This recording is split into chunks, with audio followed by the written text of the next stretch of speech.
जय जगन्नाथ सांग मैंने चलते आज एसबू करने को लेकिन मसला उपमा गोटे बनाइबा। आपको काटी नबा देखु मो धनिया कंचा आउ भूसंग पत्र कटिंग गोटल मटर गाजर गोटे आलू बीट टमाटो आउ झुरुंग किसी नहीं जाइए। एबे नेबा माप करिकी छोट ताटियाटे 2 ताटिया सुजी नहीं जाइए। तेल गरम कर नबा। गरम कर नहीं ताको सुजी पकईकी टिके भल भाव भाजी नबा। सांग मैंने मु आशा करुँच आपण मैंने बहुत भल थे। प्रभु जगन्नाथ एमती समस्त को बहुत भल रखि था। मनीषा चैनल तरफ आपण मानक ढेर सारा भल पाइबा और ढेर सारा प्यार। मु आशा करुँच आपण मैंने मो ऊपर एमती आशीर्वाद रखिए और मत आशीर्वाद देवे। आपण मानकर आशीर्वाद बहुत जरूरत मत सांग मैंने एमती भी मो देह खराब अच्छी टोन जापे तथापि किसी कथा नहीं जीवन तो एमती लगी रहिबो। तो चलतु भल भाव एमती भाजी नेबे सुजी को।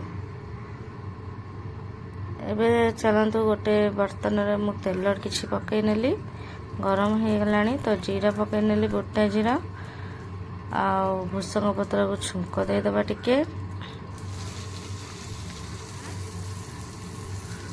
तार बास्ना भल आसीबो। तो मसला उपमा ना मसला उपमा हो साधा उपमा हो भूसंग पत्र टिके पकेले तार बास्ना बहुत भल लगे टेस्ट भी भल आसे। एबे चलतु किसी टमाटो को भाजी नवा भल से तापर किसी टमाटो रखी टमाटो को ऐड करनेबी।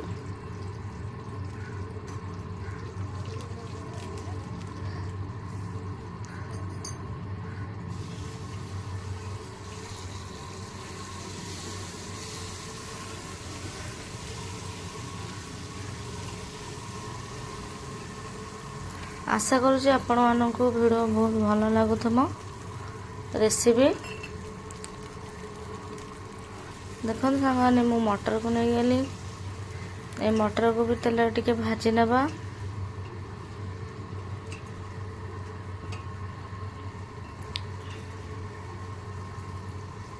टिके समय मटर को भाजी नेबे तापर एथरे बीट की भी टिके पकई नेबे बीट की भी टिके समय भाजी नेबे।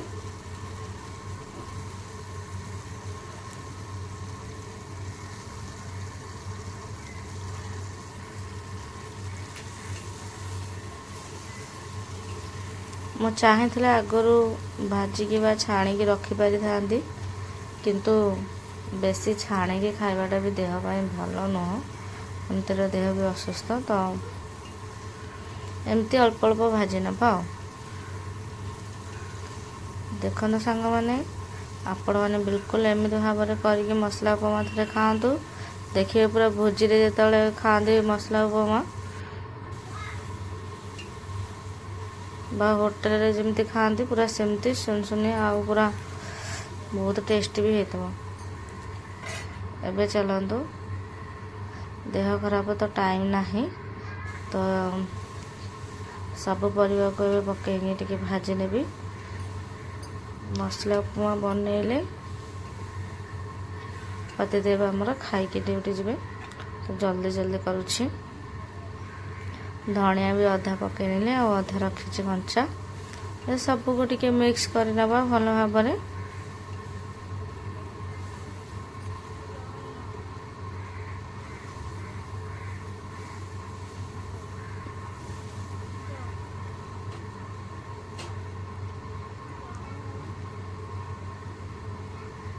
किछि समय पर मिक्स करने की एबे हल्दी पकई दबा।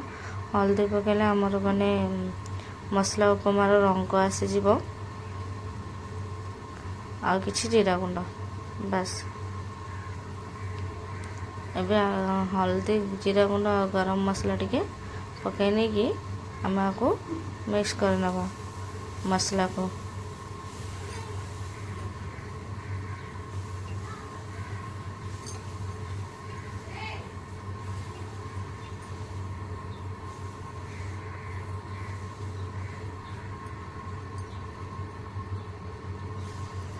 ଏବେ କିଛି ପାଣି ଦେଇ ଆକୁ 5 ରୁ 10 ମିନିଟ୍ ମାନେ ପରିବା ଗୁଡ଼ାକ ଟିକେ ସିଝିଲା ପର୍ଯ୍ୟନ୍ତ ଆମେ ଆକୁ ଘୋଡ଼େଇ ଦେବା ଆଉ ଛାଡ଼ିଦେବା।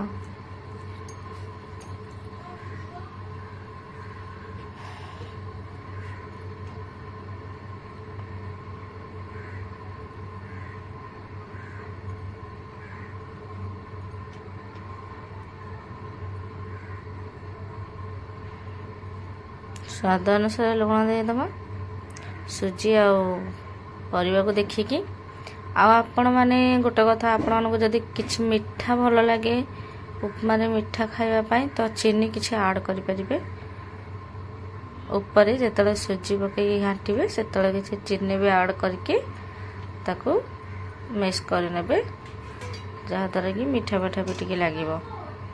ଚାଲନ୍ତୁ ଛାଡ଼ିଦେଲେ କିଛି ସମୟ ପାଇଁ। ଦେଖନ୍ତୁ କେମିତି ମାନେ ପାଣି ବି ମରି ଆସିଲାଣି ଆଉ ପରିବା ଗୁଡ଼ାକ ବି ସିଝିଗଲାଣି। ତ ଏବେ ଆମେ ଏଥିରେ ସୁଜିକି ଆଡ଼୍ କରିନେବା, ଯେଉଁ ଭାଜିକି ରଖିଥିଲି ସୁଜିକି ଆଡ଼୍ କରିନେଲୁ। ଏବେ ଆକୁ ଭଲ ଭାବରେ ମିକ୍ସ କରିନେବା। ସେତେ ପର୍ଯ୍ୟନ୍ତ ମିକ୍ସ କରିନେବା ଯେତେ ପର୍ଯ୍ୟନ୍ତ ଆମର ସୁଜିଟା ସିଝି ନ ଯାଇଛି। ଯଦି ଆପଣଙ୍କୁ ପାଣି କିଛି କମ୍ ଲାଗେ ତ ଆପଣ ପାଣି ଅଳ୍ପ ଅଳ୍ପ ହାତରେ ଛିଞ୍ଚି ଦେବେ। ଛିଞ୍ଚି ଛିଞ୍ଚି ତାକୁ ଏମିତି ପୁରା ମିକ୍ସ କରିନେବେ, ଚାଲିବେ ଯେମିତି ହେଲା ପର୍ଯ୍ୟନ୍ତ ପୁରା କରିଚାଲିବେ। ଦେଖନ୍ତୁ ହେଇ ଆସିଲାଣି ମସଲା ଉପମା। ଏଠି ମୁମ୍ବାଇରେ ମାନେ ସୁଜିରା ମାନେ ବହୁତ ଚିକ୍କଣ ମିଳୁଛି। କ'ଣ କରିବା, ଆମ ଓଡ଼ିଶାରେ ସୁଜି ଟିକେ ମୋଟା ମୋଟା ହୋଇଥାଏ ତ ଉପମା କଲେ ପୁରା ରନ୍ସୁନ ହେଇକି ବଢ଼ିଆ ସୁନ୍ଦର ହୁଏ, କିନ୍ତୁ ଏଠି ବହୁତ ମୋଟା ମୋଟା। ଦେଖନ୍ତୁ ରେଡ଼ି ହେଇଗଲା। ଏବେ ସର୍ଭ କରିନେବି, କାହିଁକିନା ଡ୍ୟୁଟି ଯିବାକୁ ତାଙ୍କର ଟାଇମ୍ ହେଇଗଲାଣି। ଟିକେ ଶୀତଳ କରିକି ମାନେ ଥଣ୍ଡା କରିଥିଲେ ଉପମାଟା ଟିକେ ବହୁତ ଭଲ ହେଇଥାନ୍ତା, କିନ୍ତୁ ବାବୁ ଆମର ୱେଟ୍ କରିପାରିବେନି, ଯିବେ ହେରି। ସେଥିପାଇଁ ଗରମ ଗରମ ସିଧା ଆଣିକି ଦେଇଦେଇଛି। ସେ ବି ଧୀରେ ଧୀରେ କରିକି ଖାଇବେ ଥଣ୍ଡା କରିକି। Okay, thank you. ସବସ୍କ୍ରାଇବ୍